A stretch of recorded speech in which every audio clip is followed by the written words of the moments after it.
What's going on, everybody? This is Jay Guapo. Welcome back to Champions of the Parish. Today I'll be doing a deck tech on my Sliver Overlord Commander deck. That's right, Sliver Overlord. This is my commander I run for my main Sliver deck. This is the Sliver Overlord from the Secret Lair Kaleidoscope Killers. I run him as my commander. One, I love the art. The shininess is gorgeous and just plain fun to play with. So that's my commander. I also have the regular version. This is actually the Sliver Premium deck foil. I obviously could not afford to get a foil one from Scourge, the original printing of Sliver Overlord, but this one's definitely affordable at around $21 at the moment of recording. However, slivers do vary in price. As the next one, Queen, which I have a proxy in my deck because I do not wish to damage this card any further. I did get this as a moderate played Sliver Queen, and now since the release of the first Sliver, she has only gone up in value. So I do run her as a proxy inside the deck, so that way I keep this one in as good enough condition as possible. As well as Sliver Legion, I do also run this one as a proxy in my deck. I'll show that to y'all in a moment, but just keep them in best condition possible. And of course, the first Sliver, I have a regular non-foil version in my deck, but this is the nice pretty foily I got. The inclusion of first Sliver in this deck has only made this deck way better and so much fun to play with. Thank you, Modern Horizons. Yes, thank you, Modern Horizons, for giving me more fun slivers to play with. So, with that being said, this is the Sliver Queen proxy I run in my deck. Quite fun, pretty. I found this on Amazon for about like $5-6 on Amazon. One of the Amazon stores was having proxy, good, like, fun casual proxies to play with. Loved the art, as well as my Sliver Legion. Nice, fun, nice art, pretty. Make sure my cards don't get messed up. And for the other three legendaries in this deck, I have Sliver Overlord, of course, foil from M15. Gorgeous, always fun to give my slivers indestructible. Of course, first Sliver, having that cascade to basically just drop all these slivers out and then get more slivers for free is always a fun factor. First Sliver is definitely a key component, but he's a key component when you pair him with Morphodon, the Boundless. That's right. Drop him in there. He's not a sliver per se, being a changeling shapeshifter, but having him in this deck and pairing him with the first Sliver, drop out Morphodon, drop first Sliver for free is always a fun pair. And then basically using Overlord to tutor up all my other 5 drops and dropping them for free, getting more free things. Because of first Sliver's cascade ability being that whenever you cascade into a permanent, it doesn't have to be a creature, makes this broken. Especially since, you know, most slivers don't only cost colors. Very few will cost colorless, so you still can use Morphodon's ability to you'll see a couple of my sliver creatures do cost like black, white, and 2, or 2 white. You can use Morphodon's ability towards paying the CMC cost of those. Not the colorless CMC, but you can use it for all the colors, which is always a great thing to deal with when having a Sliver deck, because mana is a problem playing any 5-color deck. But he makes it much more fun and interesting and easy to deal with. Alright, so enchantments, training grounds, 1 blue CMC. Basically, I dropped this out to allow me to have first the Sliver Overlord only paying 1 mana to search my library for all slivers, or 1 mana to gain control slivers, which that ability will come in effect later. Lurking Predators. This is more of just fun for myself. It makes my opponents force themselves to try to get rid of this as fast as possible, because basically I just go get more slivers for free. Very fun paired with another card, another enchantment in this deck. All right, we have the fires here, giving all my slivers hasty haste, as well as if I want to sacrifice it to give it a +2/+2. This is a fun enchantment and good in case I get into a bind and I can't get my hasty sliver out to make all my stuff hasty. Mana Echoes. Obviously, if you play slivers, you know you pair Mana Echoes with Sliver Queen. You just make one sliver and then go to town making a lot more slivers. And then you end up with unlimited mana. And yeah, it's broken. All right. Oblivion Ring. This is just a little bit of control for the deck. This is one of the cards in this deck that I run more or less for my actual play group. There's no other real purpose behind it. This is one of the cards that can be sideboarded out with anything else, really. Any type of control, removal, or another sliver. This is just in here just for my own personal play group. Then we have Descendant's Path. That's right, it is foily. Nice and pretty. Always fun to get this out by at least turn 3, because have this out, play any other sliver. Almost every turn I'm guaranteed to get a free sliver drop with this out. Wild Pair. Pair this up with Lurking Predators and it becomes really fun for everybody else. Not, well, it becomes fun for me, not everybody else. Because you pair it up, whenever a creature comes into play, if played it from my hand, I may search my library for a creature card with the same total power, toughness, put it into play. If I do, shuffle my library. So, it's really great to have this out with Wild Pair because double triggers. Then we have Intruder Alarm. This just makes it more fun because as soon as you get more slivers on the field, they all untap and you can use them again and again. So have this with Mana Echoes and Sliver Queen. You will have unlimited mana, unlimited creatures, and just all the fun for everybody else to not like you on the board and tell you, hey, you can't play. But with slivers, you basically need to kill all the slivers first. All right. So now we will do artifacts. We talked about enchantments, now artifacts. We have Chromatic Lantern because you know what? We're playing 5 colors. We need a lot of land and we need a lot of all colors for mana. So Chromatic Lantern is definitely a great choice for a artifact in this deck, making sure all of our mana is tapping for any color that we need, as well as this tapping for any color that we need in case we're in a bind and we don't have our Mana Weft or Gemhide Sliver out. Lightning Greaves, you always need a little bit of Shroud. No matter what anybody says, you can't have enough protection for your creatures, especially when you have Overlord, Queen, Legion, First Sliver, any of them out, and you don't have Crystalline out yet, giving everything Shroud with that. This is great for early game protection to make sure you don't lose all your stuff. Soul Ring, everybody loves turn 1 Soul Ring. I know some people think that having Soul Ring in a commander deck is cheap. Guess what? I'm cheap. This is great because it's great colorless mana that you need to ramp into, especially playing 5 colors. Crucible of the Worlds. You have cards that go in your grave, you have mana that goes to your graveyard, that's fine. Crucible of Worlds, because you can go get it back. Speaks for itself. Elixir Immortality. Did somebody destroy one of the creatures you need, a key sliver creature you need, or any other card that you had to ditch off because you didn't have the mana to play it? It's fine, play this, tap 2, you'll gain 5 life, and you get to shuffle it all back in your library, grab your Overlord, go get it back. Amulet of Vigor. Perfect friend for any EDH deck, as you have this card on the battlefield and you play that bounce, the 2-color bounce land, and oh no, it comes in the battlefield tap. It's alright, Amulet of Vigor got your back. Guess what? It's not tapped. You can use it this turn. Crawl Space. You know who you are.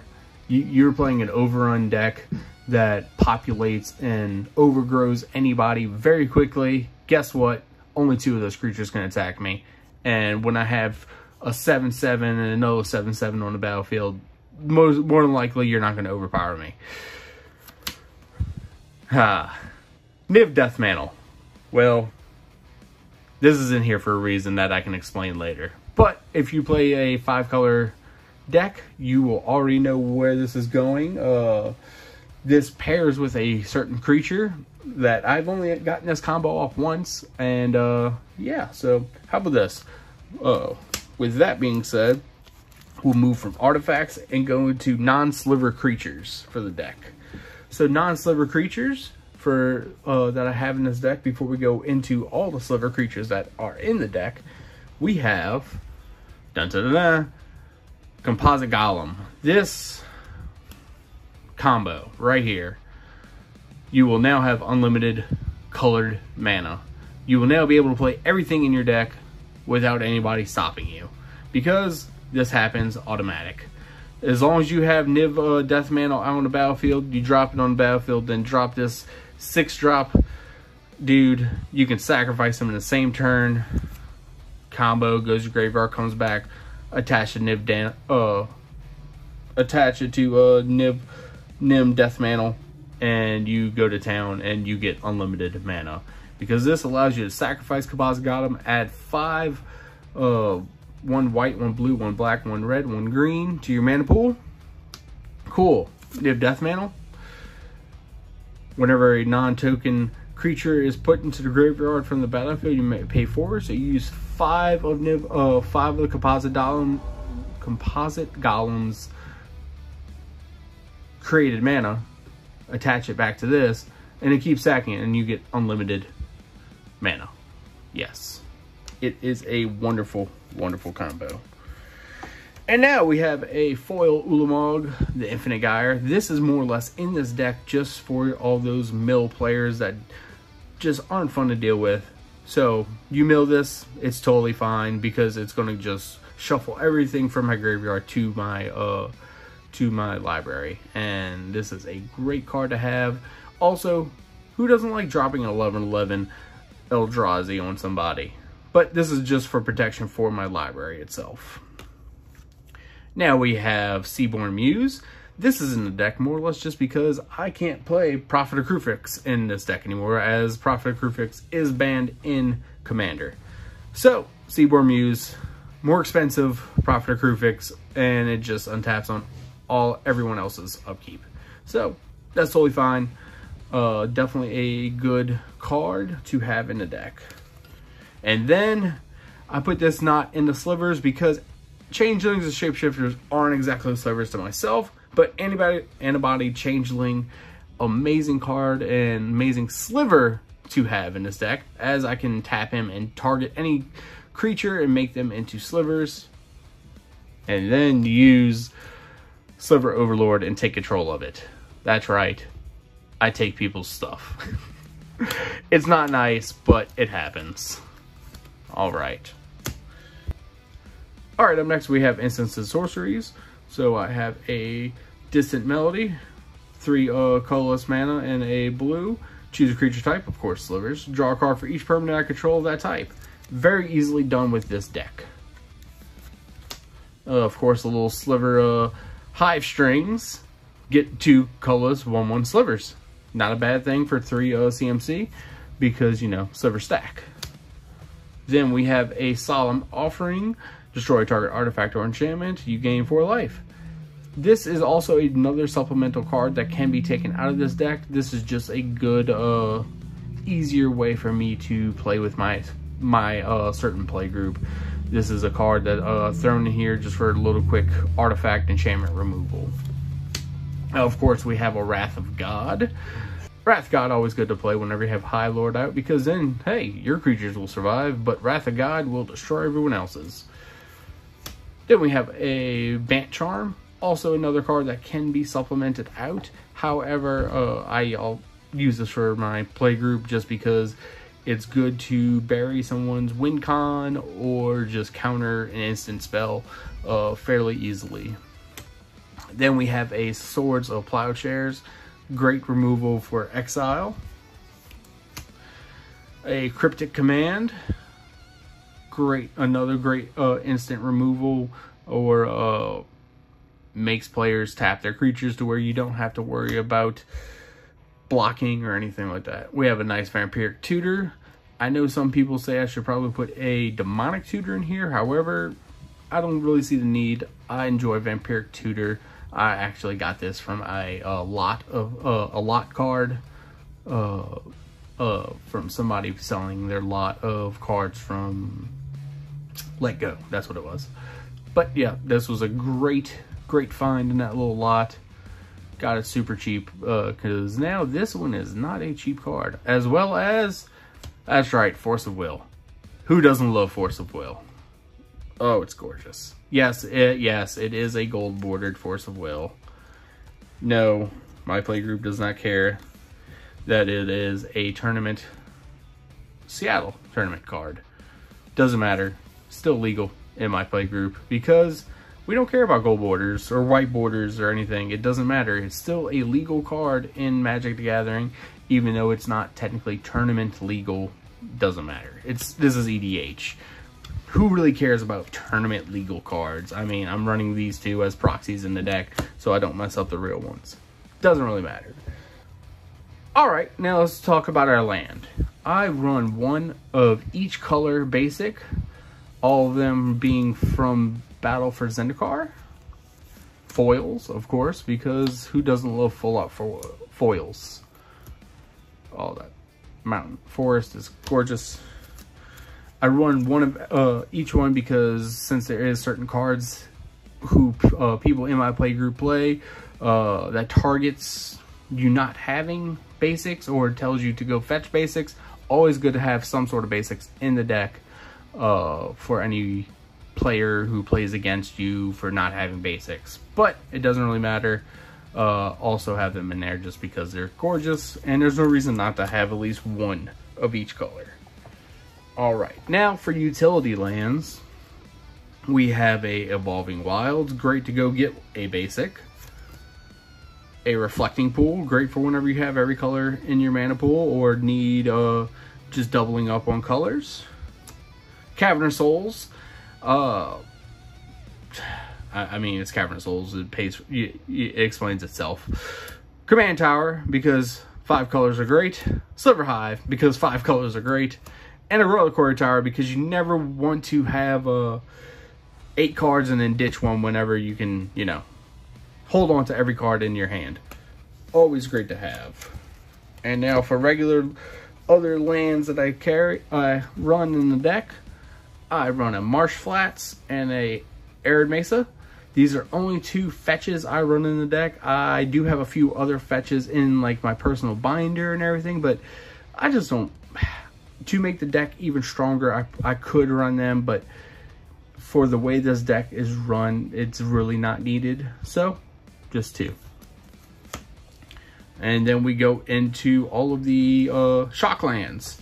We have a Stomping Grounds, Watery Grave, Steam Vents, Overgrown Tomb, Hallowed Fountain, Blood Crypt, my favorite.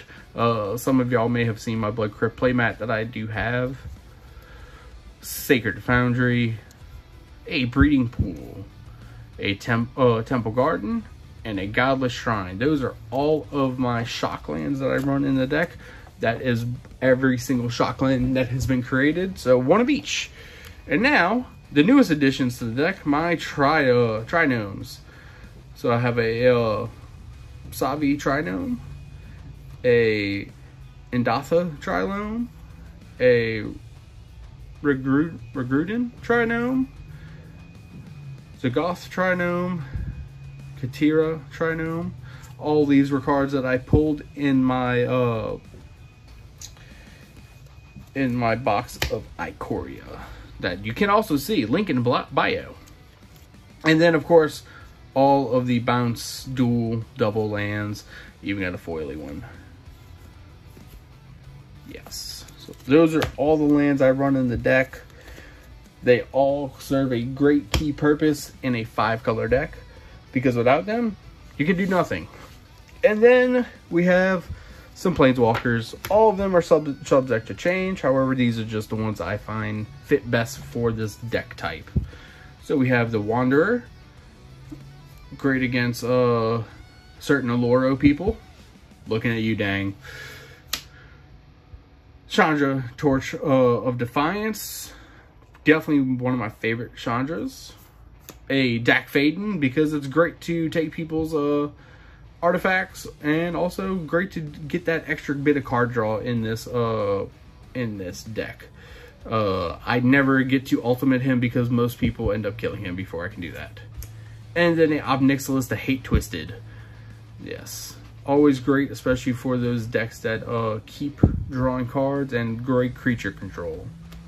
And before I talk about my Sliver cards that are in the deck, creatures, let's just take a look. I have quite a few tokens. As everybody knows, Slivers create more tokens. I do still need to get at least 1 or 2 of the original Sliver tokens. However, paying about 20 bucks per token is a little bit ridiculous for myself. So, all right, everybody's waiting for creatures. We have a Ward Sliver. That's right, one white and 4 colorless, and you can, when you play him, you can declare a color, and then all your creatures will have protection from that color. Definitely a strong card for EDH. Spinneret Sliver, always great to make sure your creatures can have flying. There's multiple Slivers in here that give your Slivers flying, but hey, a little bit of reach never hurt nobody. A Harmonic Sliver, great card. The only downside is whenever you your opponent does not have any artifacts or enchantments for you to target and destroy, you have to target your own because it's not a May. I wish it was, but it is also gorgeous. Foiling, yeah, absolutely gorgeous. One of my favorite ones to play. And then we have a Striking Sliver. Who doesn't like first strike? A Quick Sliver, Flashy Flash. It's like a demonic tutor every turn. And a Shifting Slivers. Hey, guess what? You can't block my Sliver because it's not a Sliver. A gorgeous Crystalline Sliver. I also have a Crystalline Sliver playmat that is a alternate art to Crystalline. A Root Sliver. I mean, why would you want to counter my Sliver? Siphon Sliver for lifelink. Not too bad. Manawef. One of this. Manawef. I love Manawef. I really need to get a foil one. I'm not sure if there was a foil one ever made. I really need to look into that because I need a foil Manawef. Because I do have a foil Gemhide. We'll get there. But Manawef Sliver, it's great to be able to tap your Slivers for mana, especially in 5 color. Venom Sliver, Death Touch because it's Death Touch. Brood Sliver. Hey, I'm going to attack. If I deal damage, I'm going to get a token. Always a great card. Another foil. Necrotic Sliver. It's great to tap, pay 3, sacrifice one of those tokens, and then you get to destroy target permanent. That's right, permanent. It does not mean you can only destroy creatures or enchantments or artifacts. You can also target those lands or pesky planeswalkers or anybody. Dreadscape Sliver, another wonderful card from Modern Horizons, allows me to use any Slivers that I've had to throw into the graveyard for whatever reason, or if they've been destroyed, and get them back for that 1 turn at least, hopefully for the win. Lava Belly, another great card from Modern Horizons. It's great to play him and deal 1 damage and gain a life, and then keep playing more Slivers and gain basically infinite life. Cloud Shredder Sliver. This has to be my favorite card, one of my favorite Slivers out of Modern Horizons. A 2-drop that I can use Morphodon's ability to drop him out for free. Give my Sliver creatures flying and haste. It's nasty. Sentinel Sliver. Who doesn't love vigilance? Leeching Sliver. This is one Sliver that I have thought about taking out. However, it is also very good and versatile to where you swing out, no matter what, they're going to be taking 1 damage for each Sliver attacking. Glade Ride Sliver, can't get enough flying, especially for a 1-drop. Crypt Sliver, it's great to have regenerate. Only problem is you can't regenerate one that's dying. If he's dying, you can't tap him to regenerate him. So it's kind of sucky, but it's not too bad. It's a great card. Also a one that can be switched in and out with other Sliver creatures. Diffusion Sliver. You want to target? Guess what? You got to pay 2 to do it. Propaganda on Sliver. Plamonic Sliver. It's great to have to where if someone's trying to get rid of your creatures, that's totally fine. You get to put them on the top of your library instead of going to the graveyard. Gemhide Sliver. Absolutely gorgeous foil. Another, just like Mana Weft Sliver, allows me to tap my slivers for mana. Bone Scythe Sliver, who doesn't love Double Strike, have this out along with basically half of the deck with Legion and an Overlord. I'm pretty sure Overlord's swinging for commander damage. And we have Heart Sliver, more haste, and last but not least, Relent Sliver. Poison 1. That's correct, poison, not infect poison. That means whenever the creature deals damage, it's only giving 1 poison. Still the same, 10, I think it's 10 poison counters, and then person dies, or 11, something like that. Just like infect. However, if a creature can only give 1 poison per combat, which sucks. I've been saying it, if they ever make more slivers, if they make an infect sliver, he will be coming out, infect will be going in, because infect is a lot faster than poison. But with that being said, that is my Sliver deck tech. A lot of these cards and combos can be interchangeable. It just fits whatever play type that you want. I know if I were to take out these bounce lands and finally purchase and put in the original dual lands, this deck would be way faster and way more competitive. But this is perfect for my play group. It is a very powerful deck when played correctly and when able to draw correctly. But with that being said, that's all I have for you today. Hope you all enjoyed the video. Like, comment, subscribe. Comment if you know any other Sliver cards that you don't see in here that you think would be great, good for the deck. Let me know. I am open for comments and anything y'all could say. All right. This has been Jay Guapo. This has been Champions of the Parish, and thank you for joining us. Later.